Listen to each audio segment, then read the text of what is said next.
चंद्रपूर महानगरपालिकेवर किती कोणी बोंबलू देत, किती कोणीही ओरडू देत, त्यांच्या गळ्याचे नसा फाटतपर्यंत ओरडू देत, पण काँग्रेसचाच महापौर चंद्रपूर महानगरपालिकेवर बसेल ही काळ्या दगडावरची पांढरी रेघ आहे.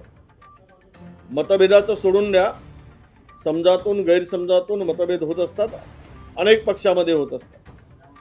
त्यामुळं भारतीय जनता पक्षामध्ये उभी दरी पडली, पण त्यावर कोणी बोलत नाही. जोरगेवार वर्सेस मुनगंटीवार सगळ्यांनी बघितलं, त्यांचेही नगरसेवक वेगळे वेगळे आहे. त्यामुळे आम्हाला त्यावर कोणाच्या याच्यावर पाळायची गरज नाही आणि आम्ही सर्व अधिकार मी प्रदेशाध्यक्षांच्याकडे दिलेला आहे.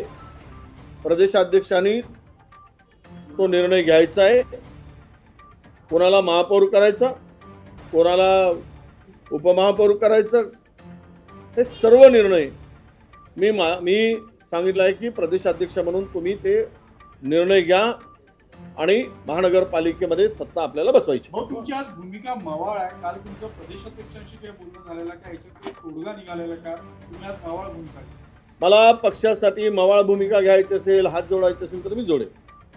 सर, मी पक्षाचा शिपाई आहे. काँग्रेस पक्षासाठी काम करतो गेले अनेक 25 वर्ष. त्यामुळं मी बालिशपणा करणार नाही.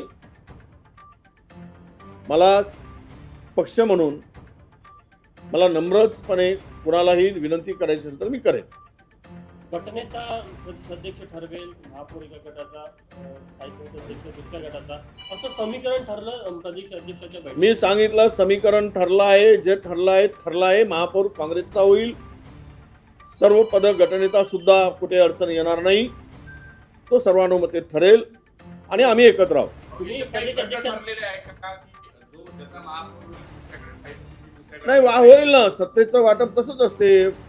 सत्तेमध्ये सगळ्यांना सामावून घ्यावा लागतो आणि त्यामुळे होणारे सगळं काँग्रेसचेच असणार.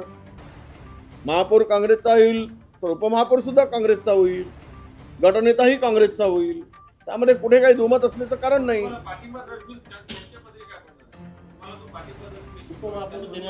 हो, तर त्यांना सुद्धा देऊ ना. जे पाठिंबा दर्शवतील त्यांना गृहीत धरूनच आमची सत्ता असणार आहे. त्यांना सत्तेमध्ये सहभागी करून त्यांचं समाधान करूनच सत्तामध्ये सामील आम्ही करणार आहोत. चंद्रपूर स्वागत आहे. चांगला निर्णय, चांगला महापौर आपल्याला ह्या आरक्षणातून मिळेल. सर्वच कुठलाही मिळाला असतं तरी आमच्याकडे सर्व SC असता तरी मिळालं असतं, ST होतं तरी आमच्याकडे ते होतं ही व्यवस्था. आणि OBC असो किंवा ओपन, सर्व प्रकारची सगळी आमच्याकडे काढली की कुठल्या पद्धतीनं काढली. त्यामुळे जे आरक्षण आहे त्या भागामधील त्या लोकांना, त्या कॅटेगरीला त्या ठिकाणी सत्तेमध्ये सहभाग करून घेण्यासाठी ही आरक्षणाची व्यवस्था आहे.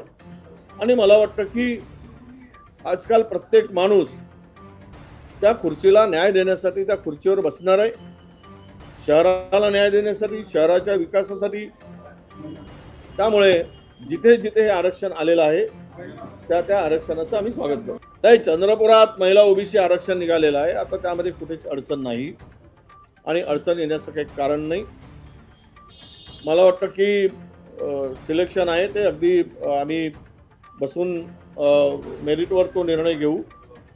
5 महिला आमच्याकडे OBCच्या त्या पदासाठी आहेत. म्हणजे 5 OBC महिला निवडून आलेल्या आहेत आमच्याकडे आहेत. त्यामुळे त्या पदाला काँग्रेसकडे महिला नाही अशातला विषय नाही आणि तिथे आमची नक्की बहुमत होईल आणि आमची सत्ता येईल.